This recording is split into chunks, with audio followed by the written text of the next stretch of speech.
Hello friends, higher mathematics के इस YouTube channel में आप लोगों का स्वागत है।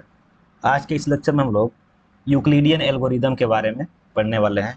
तो आइए सबसे पहले देखते हैं यूक्लिडियन एल्गोरिदम होता क्या है, उसका स्टेटमेंट देखेंगे और फिर उसका प्रूफ हम करने वाले हैं। ठीक है, तो आइए देखते हैं इसका स्टेटमेंट क्या दिया हुआ है। Any two non zero integers, any two non zero integers, non zero integers A and B, A and B has a unique GCD, has a unique unique GCD. GCD का मतलब ग्रेटेस्ट कॉमन डिवाइजर, और GCD क्या होगा? D, such that D equal to M A plus N B for some M comma N belongs to Z. ये इसका statement है। Euclidean algorithm क्या कह रहा है कि कोई दो नॉन जीरो इंटीजर हो ए और बी, और उनके पास एक यूनिक जीसीडी होगा जिसको हम डी कहेंगे, ग्रेटेस्ट कॉमन डिवाइजर, या सी भी कह सकते हैं, हाईएस्ट कॉमन फैक्टर। और वह डी कैसे डिफाइन किया जा सकता है? डी को हम ऐसे लिख सकते हैं, D equal to M A plus N B, जहाँ एम और एन ये दोनों के दोनों क्या है? ये इंटीजर ही होंगे, कोई ना कोई इंटीजर होंगे। ठीक है, यानी कि डी को एम ए प्लस एन बी के फॉर्म में हम एक्सप्रेस कर सकते हैं। आइए इसका प्रूफ देखते हैं कि इसका प्रूफ कैसे होगा। ठीक है, प्रूफ सबसे पहले क्या क्या दिया हुआ है इसको हम लिख लेंगे। Given any non zero integer, यानी कि A and B belongs to Z, यानी कि ए और बी क्या है, यहाँ से क्या समझ में आ रहा है? ए और बी क्या है? इंटीजर है। Such that A comma B non zero है, तो नॉट इक्वल टू जीरो। ये जीरो नहीं है, ये नॉट इक्वल टू जीरो है, यानी कि पॉजिटिव होंगे या नेगेटिव होंगे, लेकिन जीरो नहीं होंगे। ठीक है, अब क्या करेंगे हम? एक इनफाइनाइट सेट को हम डिफाइन करेंगे जो कि जेड में होगा। Let us construct an infinite set A is given by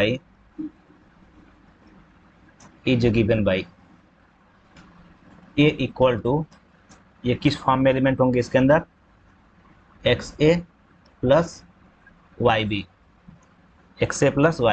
such that for all X and Y belongs to Z. ठीक है, एक इनफाइनाइट सेट को हम डिफाइन कर ले रहे हैं। A equal to x A plus Y b, जहाँ ए और बी क्या है? नॉन जीरो इंटीजर ऊपर डिफाइन किए गए हैं, और एक्स और वाई कोई ना कोई इंटीजर होंगे, चाहे पॉजिटिव होंगे या निगेटिव होंगे। ठीक है, अब देखिए ये जो सेट बनेगा, चूंकि एलिमेंट हम कहाँ से ले रहे हैं? एक्स वाई को जेड से, इंटीजर ले रहे हैं, और ए और बी ऑलरेडी पहले से इंटीजर है ही। ये जो सेट बनेगा वह किसका सेट होगा? इंटीजर का ही सेट होगा। वह इंटीजर का सेट जो होगा वह सबसेट होगा किसका? जेड का। जेड का क्या होगा? सबसेट होगा। ठीक है, अब बताइए इसके अंदर, सेट ए के अंदर बहुत सारे एलिमेंट होंगे, क्योंकि ए और बी को हमने फिक्स कर लिया है। ए और बी पहले से ऑलरेडी हमको मालूम है, लेकिन हम वेरिएट किसको कर रहे हैं? एक्स और वाई को वेरिएट कर रहे हैं। कहाँ से ले रहे हैं एलिमेंट को? जेड के अंदर से। तो आप जानते हैं जेड डिफाइन कैसे होता है? जेड कैसे होता है?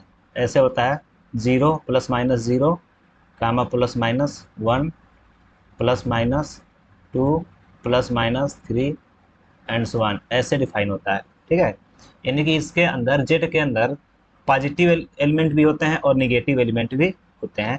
तो ए के अंदर जो एलिमेंट होंगे, चूंकि जेड से ही एक्स वाई को हम चूज कर रहे हैं, एक्स वाई जो है इसी में से ले रहे हैं, इस जेड के अंदर से ही ले रहे हैं। ठीक है, तो ए का जो सेट बनेगा वह किस टाइप का सेट होगा? पहला नंबर तो इनफाइनाइट होगा, क्योंकि जेड इनफाइनाइट सेट है, पता नहीं कहाँ तक ये जाएगा, तो ए भी इनफाइनाइट सेट होगा। और दूसरी बात है ये कि इस ए के अंदर पॉजिटिव एलिमेंट भी आएंगे और निगेटिव एलिमेंट भी आएंगे। कैसे? क्योंकि जेड हम चूज कर रहे हैं, एक्स वाई को चूज कर रहे हैं जेड से। ये एक्स वाई जो हमारा दिया हुआ है वह जेड से है, और जेड में पॉजिटिव एलिमेंट में है और निगेटिव एलिमेंट भी है। पॉजिटिव रखेंगे यहाँ से पॉजिटिव आएगा, और एक्स वाई के वैल्यू निगेटिव रखेंगे यहाँ से निगेटिव रखेंगे, तो यहाँ ए की वैल्यू ए के अंदर जो एलिमेंट आएंगे निगेटिव आएंगे। तो इस ए के अंदर पॉजिटिव एलिमेंट भी होंगे और निगेटिव एलिमेंट होंगे। अब हम क्या करेंगे, इसमें से हम उन एलिमेंट को हम बाहर निकाल करके एक नया सेट बनाएंगे जो पॉजिटिव होंगे, क्योंकि इसमें पॉजिटिव और निगेटिव दोनों प्रकार के एलिमेंट हैं। तो पॉजिटिव वाले को हम किनारे करके उसको निकाल करके हम एक अलग सा सेट डिफाइन कर ले रहे हैं। ठीक है, let B be the let b be the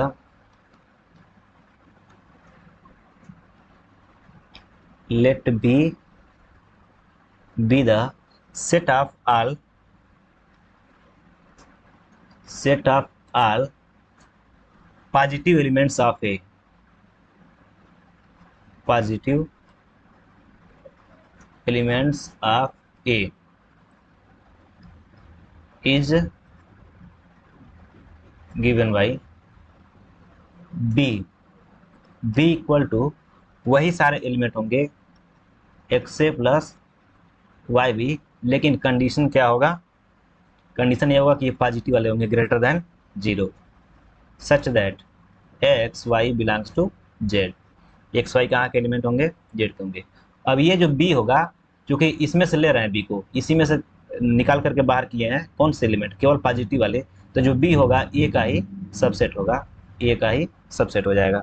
ठीक है, अब देखिए, अब ये पॉजिटिव एलिमेंट का ये सेट है बी, पॉजिटिव एलिमेंट का सेट है, एक्स वाई की वैल्यू जेड से रखते जाएंगे तो, और ए भी फिक्स है, तो अलग अलग प्रकार के एलिमेंट हमको मिलते जाएंगे। ठीक है, इंटीजर्स हमको मिलते जाएंगे। अब इन इंटीजर्स को हम असेंडिंग और डिसेंडिंग आर्डर में लिख सकते हैं, आराम से लिख सकते हैं, कोई प्रॉब्लम नहीं है, क्योंकि इंटीजर को असेंडिंग और डिसेंडिंग आर्डर में लिखा जा सकता है। तो उसमें सबसे जो छोटा एलिमेंट होगा मान लेंगे कि वह डी होगा। ठीक है, let D be the least element of v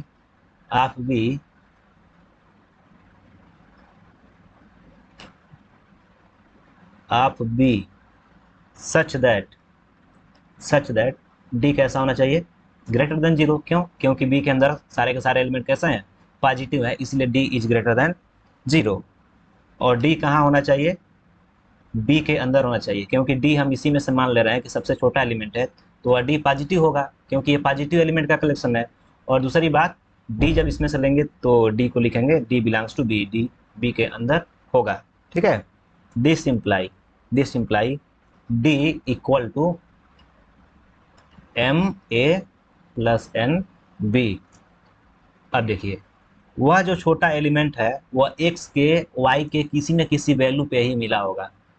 ठीक है, चूंकि x की y की वैल्यू हम z से रख रहे हैं, तभी तो जाकर के इसके इंटीजर्स मिल रहे हैं b के अंदर। तो मान लेंगे कि जो हमारा d एलिमेंट है, जो सबसे छोटा वाला, वह कैसे मिलेगा, सबसे छोटा एलिमेंट x जगह पे m रखने पर, y की जगह पे n रखने पर d हमारा सबसे छोटा एलिमेंट मिल जा रहा है। ठीक है, तो d equal to M A plus N B for some m n belongs to for some x equal to m y equal to n, यानी कि x के जगह पे m रखने पर, y की जगह पे n रखने पर d हमारा सबसे छोटा एलिमेंट मिल जा रहा है। लेकिन वह m और n कहाँ के एलिमेंट होंगे, z से ही लिए जाएंगे, कोई ना कोई इंटीजर होगा।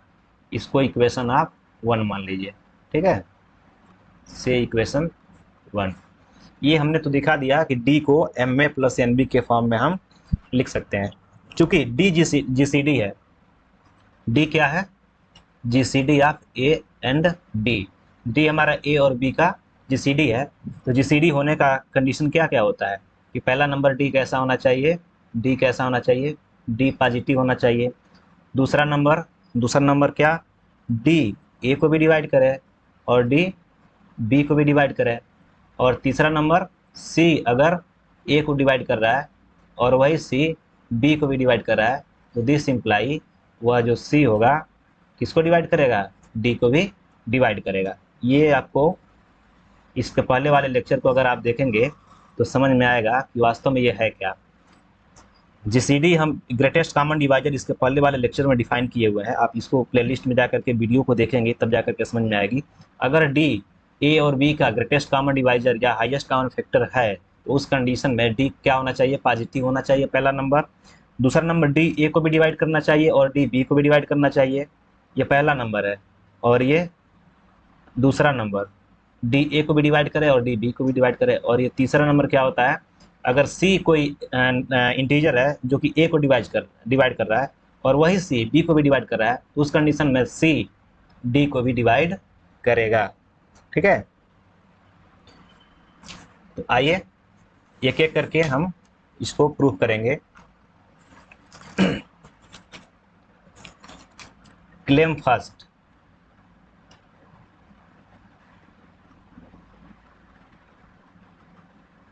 क्लेम फर्स्ट, पहला claim, we claim that D divides A, D divides B। ठीक है, ये हमारा क्लेम है कि D A को भी डिवाइड करेगा और D B को भी डिवाइड करेगा। ठीक है, तो आइए, since A is non zero integer, since A is non-zero integer and D is greater than 0। अभी इसके पहले हमने D को ग्रेटर देन 0 यहाँ से दिखा दिया है, चूंकि D कहाँ है, B के अंदर है। यहाँ से आप देखेंगे D B के अंदर है। ठीक है, तो जो B के अंदर एलिमेंट है वो कैसे हैं, पॉजिटिव एलिमेंट है, तो ये क्या होगा, D ग्रेटर देन 0 होगा। ठीक है, D is greater than 0, then by division algorithm,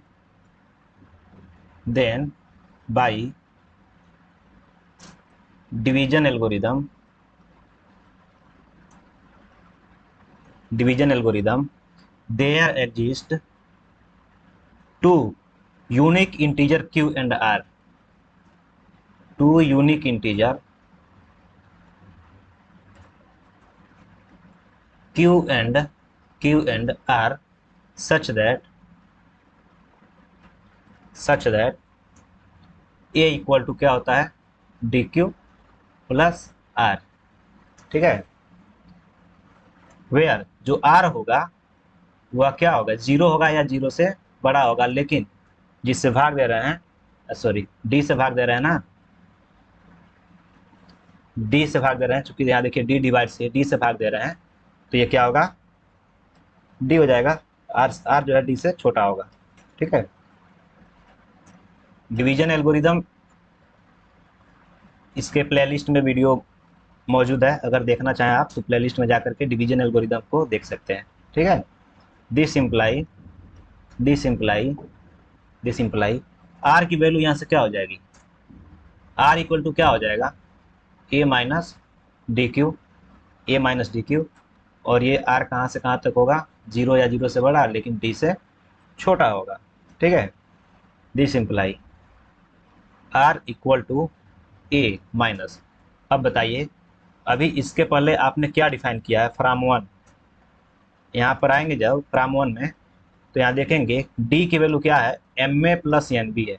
D की वैल्यू क्या दिया हुआ है, एम ए प्लस एन बी, तो यहाँ पर हम क्या लिखेंगे, एम ए plus N b into q, और ये are is less than d. ये कहाँ से मिला, इसको आप लिखेंगे using equation 1, this imply are equal to, यहाँ से माइनस का मल्टीप्लाई कर लीजिए, a minus m a q minus N B Q. ठीक है।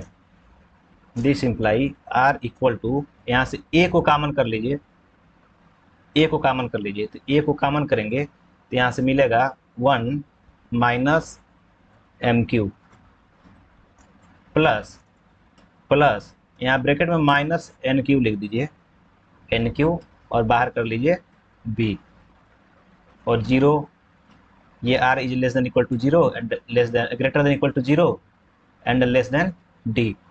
ठीक है। अब देखिए यहाँ से 1 माइनस एम क्यू, चूँकि एम क्या है, इंटीजर है, क्यू भी क्या है, इंटीजर है, दो इंटीजर का मल्टीप्लिकेशन क्या होगा, इंटीजर होगा, और वन में से किसी इंटीजर को घटाएंगे तो जो रिजल्टेंट वैल्यू मिलेगी वो भी इंटीजर होगी। और यहाँ पर देखिए माइनस एन क्या है, इंटीजर है, और क्यू भी क्या है, इंटीजर है। ठीक है।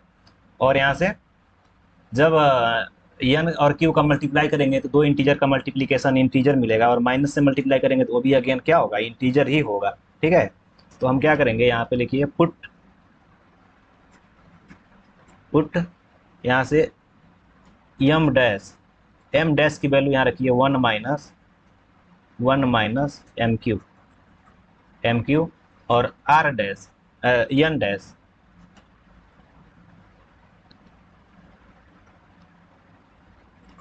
एन डैश, इसकी वैल्यू रखिए माइनस एन क्यू, और ये दोनों के दोनों क्या होना चाहिए, क्या है, ये इंटीजर है। ठीक है। This imply are equal to A M dash plus B N dash, और आर कहाँ से कहाँ तक होगा, ये। ठीक है। अब देखिए यहाँ पे देखिए ए एम डैश और प्लस बी एन डैश, ये किस टाइप के एलिमेंट हो गए। अभी इक्वेशन आप 1 में आएंगे, इक्वेशन नंबर 1 में आइए, यहाँ से देखिए इस टाइप हो गए, बी वाला, बी में जो डिफाइन है यहाँ से ए, और इसको एक्स जगह पे एम डैश और बी वाई जगह पे एन डैश रखेंगे तो ये चीज़ें मिल जाएंगी। ठीक है। तो एक्स जगह पे वहाँ इससे कंपैरिजन किया जाए, सेट जो बी दिया हुआ है इससे कंपैरिजन किया जाए तो इससे कंक्लूजन ये निकलता है कि वह जो एलिमेंट है ये पॉजिटिव एलिमेंट है ना, और इसी तरह से वो भी दिख रहा है, A M dash B N dash, ये भी क्या होगा, पॉजिटिव एलिमेंट ही होगा। तो ये जो आर होगा वह कहाँ बिलोंग कर जाएगा, बी के अंदर, आर बिलोंग्स टू बी। ठीक है। R belongs to B. अब यहाँ से थोड़ा सा आपको कंक्लूजन देखना है,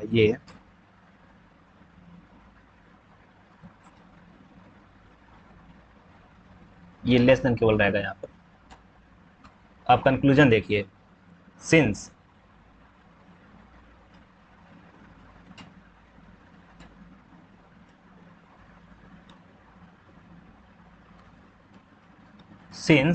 R belongs to B, R कहाँ का एलिमेंट है, बी का, और ये लाइज कर रहा है आर ऐसे, यानी कि 0 से बड़ा आर है लेकिन डी से छोटा है।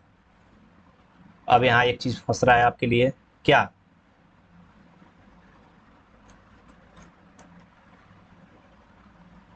हमने ये वहां देखा था कि डी सबसे छोटा एलिमेंट है, डी सबसे छोटा एलिमेंट है किसका, बी का, बी के अंदर हमने डी लिया था, इस बी सेट के अंदर हमने एक एलिमेंट डी लिया था जो सबसे छोटा था, लीस्ट एलिमेंट था। लेकिन यहाँ कंक्लूजन ये आ रहा है कि डी से भी छोटा एक एलिमेंट आ गया आर, डी से भी छोटा एलिमेंट आ गया आर। तो यहाँ लिखिए डी इज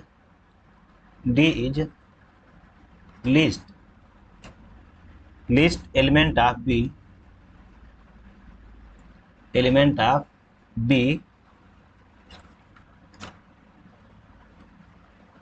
और आर बिलोंग्स टू बी। यहाँ हमने दिखाया कि आर कहाँ चला गया, बी में, आर कहाँ का एलिमेंट बन रहा है, बी का, और आर डी से छोटा है। हमने मान रखा है कि डी सबसे छोटा एलिमेंट है, लेकिन यहाँ पे निष्कर्ष ये आ रहा है कि डी से भी छोटा एलिमेंट एक आर आ रहा है, जो कि एक पॉसिबल है ही नहीं, यानी कि आर बी के अंदर होना ही नहीं चाहिए, है ना। Which is a contradiction,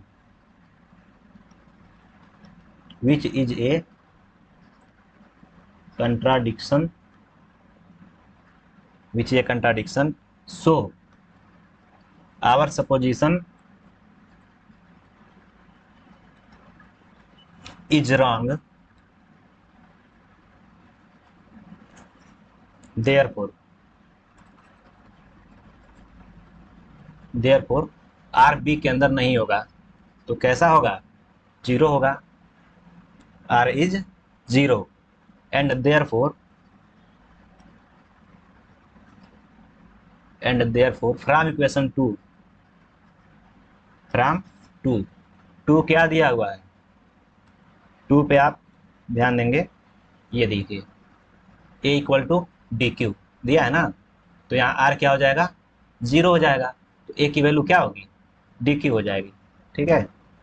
we have A equal to D Q for सम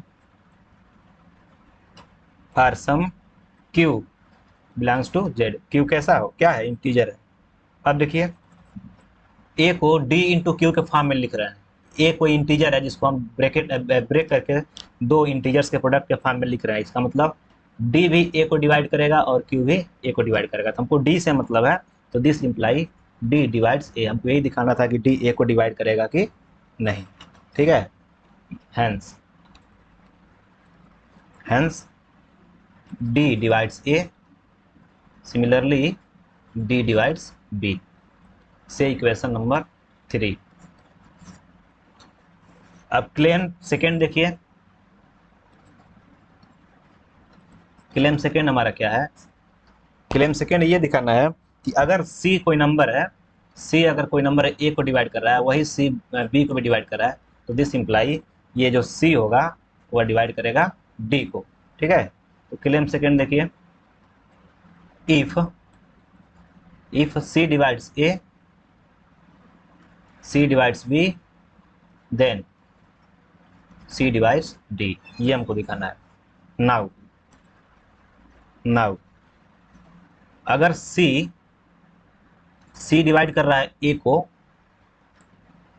और सी डिवाइड कर रहा है बी को, दिस इंप्लाई सी डिवाइड करेगा m इंटू ए को और यही सी डिवाइड करेगा n इंटू बी को। कैसे, अगर 5 है 10 को डिवाइड कर रहा है, तो दिस इंप्लाई यही 5 10 गुणे 15 को भी डिवाइड करेगा, ठीक है।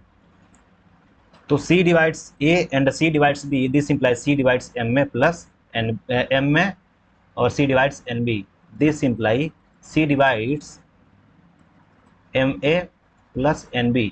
चेक कर लीजिएगा, इसी नंबर को लेकर के चेक कर लीजिएगा, ठीक है। अगर C M इंटू ए को डिवाइड कर रहा है, यहाँ देख लीजिए 5 अगर 10 गुणे 15 को डिवाइड कर रहा है, ठीक है, और यही 5 20 को भी डिवाइड कर रहा है, तो दिस इंप्लाई ये 5 जो होगा 20 गुणे 2 को भी डिवाइड करेगा, ठीक है। और यहाँ से ये भी कंक्लूजन निकाल सकते हैं कि ये 5 10 गुणे 15 प्लस 20 गुणे 2 को भी डिवाइड करेगा। चेक कर लीजिए, 5 डिवाइड्स 15 दाम में कितना होगा 150 और प्लस 20 दाम में 200, दिस इंप्लाई 5 डिवाइड्स 150 और 200 कितना होगा 350। ये 5 जो है 350 को डिवाइड करेगा नहीं करेगा, बिल्कुल करेगा, इसलिए हम लिख सकते हैं C divides MA plus NB, this imply C divides MA plus NB की वैल्यू क्या है, फ्रॉम 1 से देखेंगे तो यही क्या है D है, फ्रॉम 1 से देखेंगे तो यही D है, ठीक है। यूजिंग 1, ठीक है। तो हम ये कंक्लूजन निकाल सकते हैं,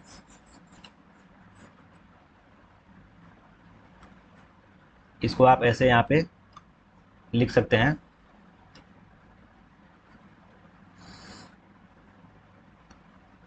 फ्रॉम 1 इसको 4 मान लीजिए, इसको इक्वेशन नंबर 4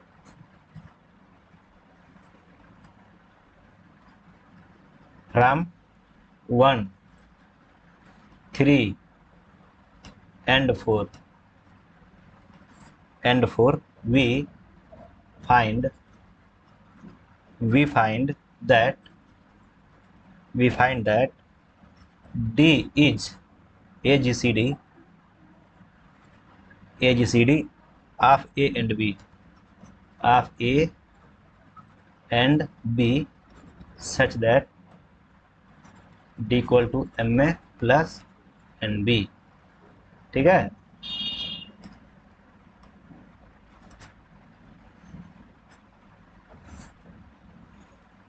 तो फ्रेंड्स आज के इस लेक्चर में बस इतना ही, फिर मिलते हैं अगले लेक्चर में।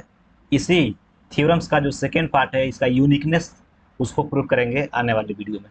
ठीक है। दूसरा इसका जो सेकेंड पार्ट होगा वह यूक्लिडियन एल्गोरिदम का यूनिकनेस पे हम बात करेंगे। ठीक है। Thank you so much.